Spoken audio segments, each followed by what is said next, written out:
مسلم اکثریتی آبادی سے ہے، لہذا سطحی طور پر یہ نتیجہ اخذ کیا جاتا ہے کہ مسلمان جہاں آباد ہیں وہاں شورش ہے، لہذا ملیٹنسی، ایکسٹریمزم،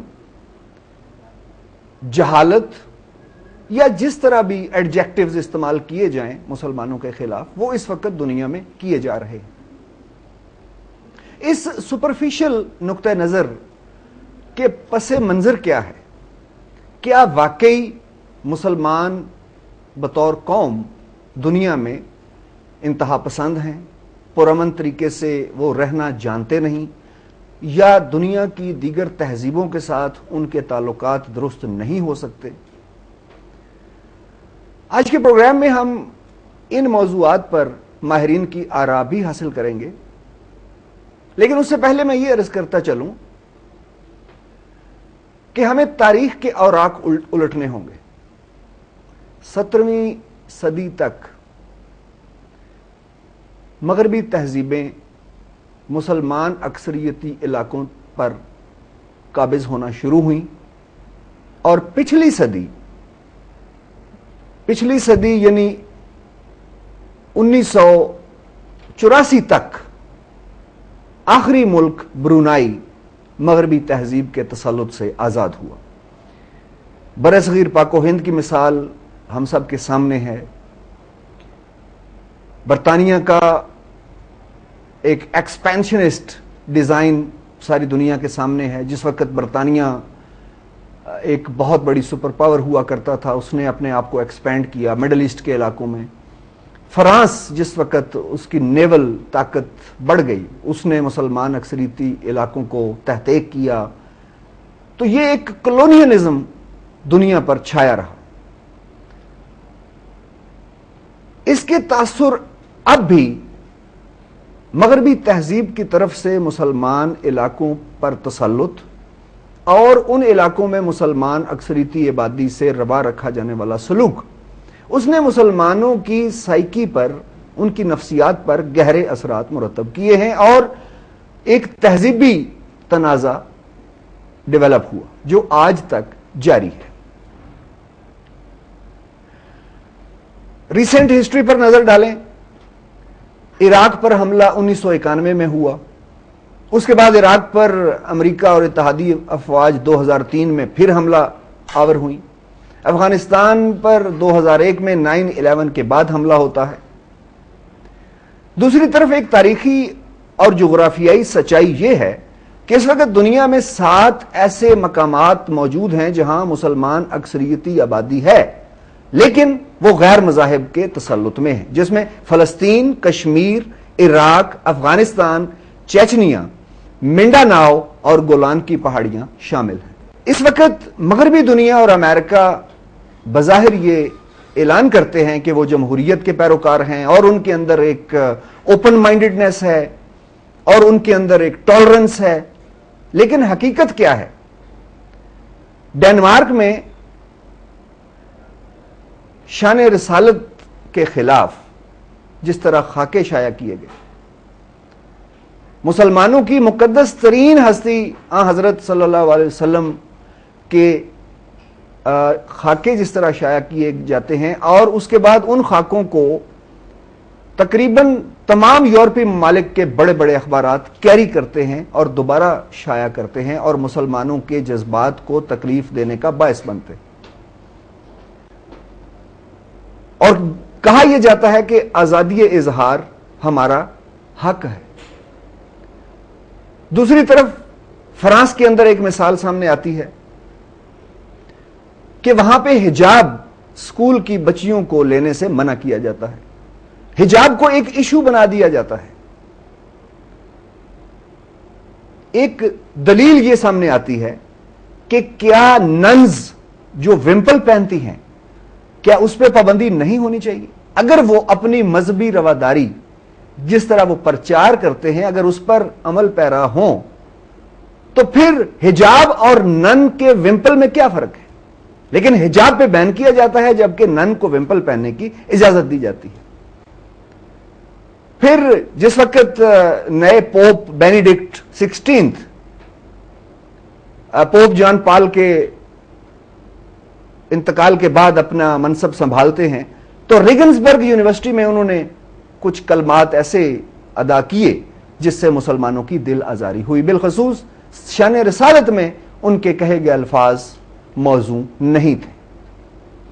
یورپ کے اندر میڈیا نے بھی بہت بڑا کردار ادا کیا کہ بین التہذیب ایک ہیٹریڈ اور نفرت کو پروموٹ کرنے میں مغربی میڈیا اور یورپی میڈیا خاص طور پہ سرگرم رہا. بہت سے دانشور انہوں نے اپنے تعصب کا مظاہرہ کیا. برنارڈ لیوس نامی ایک ہسٹورین، معروف ہسٹورین ہے، جس نے یہ کہا کہ اس صدی کے اواخر تک یورپ مسلمان ہو چکا ہوگا. اس کا کہنے کا مطلب یہ تھا، وہ ڈرا رہا تھا یورپ کی تہذیبوں کو، یورپ کے جمہوری ممالک کو اور یورپ کے عوام کو، جن کی آؤٹ لک، ورلڈ ویو سپرفیشل ہے، جو ظاہری صورتحال سے نیچے تہ میں موجود حقائق تک پہنچنے کی صلاحیت نہیں رکھتے، اور جو صلاحیت رکھتے ہیں وہ تعصب کی بنیاد پر اپنے عوام کو سچائی نہیں بتاتے.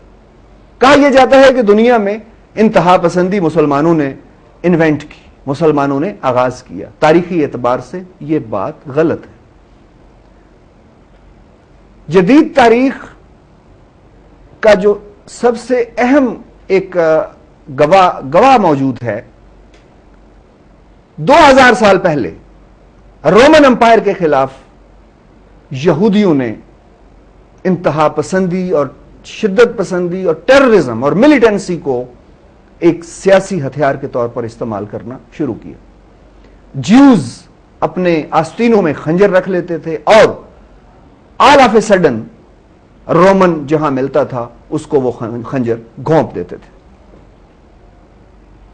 مسلمانوں پر انتہا پسندی اور ملیٹنسی کا الزام لگانے والے آئرش ریپبلکن آرمی کے کردار کو بھول جاتے ہیں. اگرچہ حال ہی میں تامل ٹائیگرز کی سری لنکا میں جدوجہد کو کرش کر دیا گیا، لیکن جدید تاریخ یہ بھی بتاتی ہے کہ پچھلے 3 دہائیوں سے دنیا کی سب سے خوفناک دہشت گرد تنظیم LTTE تھی، جس کا اسلام سے کوئی تعلق نہیں تھا.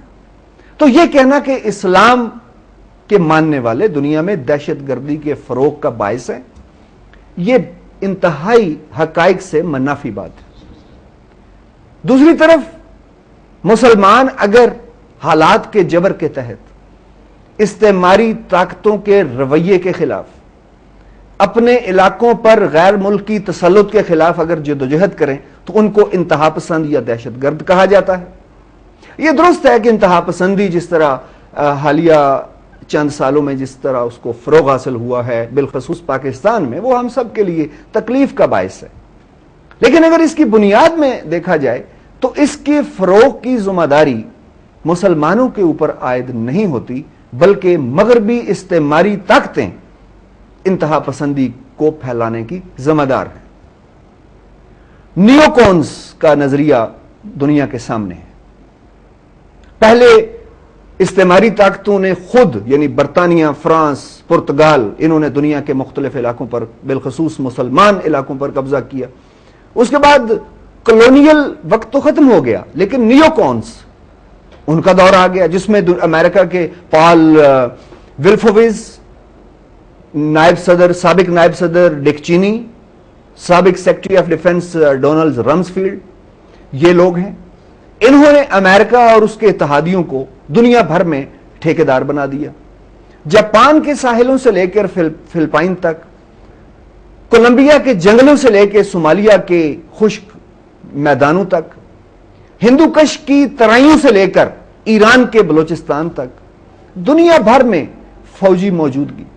اسلامی صومالیہ کے مقابلے میں عیسائی ایتھوپیا کی سپورٹ. یہ سارے حقائق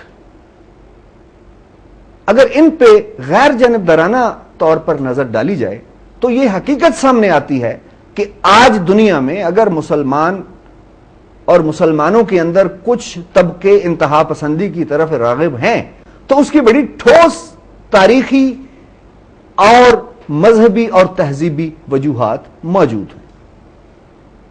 ایران کے ساتھ اسرائیل کی اینک سے حالات کو دیکھتے ہوئے امریکہ جو رویہ اختیار کر رہا ہے، وہ بھی مسلمانوں کے لیے آئندہ آنے والے وقت میں پریشانی کا باعث بن سکتا ہے۔ آج کی نشست میں ہم ماہرین سے گفتگو کر کے ان کی آراء حاصل کریں گے کہ دنیا میں انتہا پسندی کے بڑھتے ہوئے رجحانات، کیا اس کی ذمہ داری صرف مسلمانوں پر عائد ہوتی ہے یا